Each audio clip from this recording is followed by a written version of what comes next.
நாங்கள் மியூசிக் பற்றி பேசணும். இப்போ இதில் வந்து அம்ரித் இருக்காரு. ஸோ அம்ரித் வந்து தமிழில் பண்ணுற ஃபஸ்ட்டு படம் 3 BHK.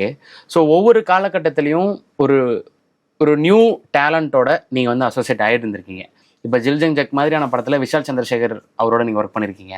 செவ்வு மஞ்சள் பச்சை வரும்போது சித்துக்குமார் அவரோட ஒர்க் பண்ணியிருக்கீங்க. இப்போ சந்தோஷ் நாராயணோட எமர்ஜிங் ஸ்டேஜ் ஜிகர்தண்டா எனக்குள் ஒருவன் அப்படி நீங்கள் ஒர்க் பண்ணியிருக்கீங்க.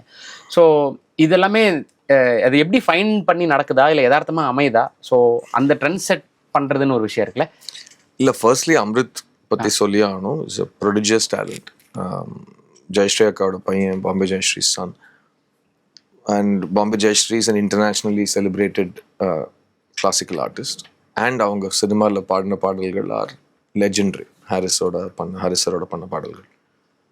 ஸோ அவங்களோட சன் வந்து இப்படி ஒரு மல்டி டேலண்டட் இன்ஸ்ட்ருமெண்டலிஸ்ட், சிங்கர், இப்போ ஜென்சியில் ஒரு hot and happening independent artist. அதெல்லாம் ஃபர்ஸ்ட் ஆஃப் ஆல் பார்க்கறதுக்கே ரொம்ப சந்தோஷமாக இருக்கு. அவ்வளோ சின்ன வயசில் அவர் வந்து இவ்வளோ தலைமுறைகளை கவர் பண்ணுற ஒரு யூனிவர்சல் படத்துக்கு எப்படி மியூசிக் பண்ணியிருக்காருங்கிறது நீங்களும் இந்த படத்தில் பார்ப்பீங்க.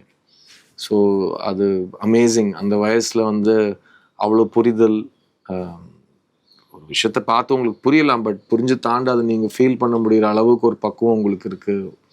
வாழ்க்கையை புரிஞ்ச ஒரு தருணத்தில் நீங்கள் இருக்கீங்க. ஸோ அது அம்ரித்தோட speciality. Is a very sensitive boy and ரொம்ப லவ்விங், வெரி அஃபெக்ஷனேட்.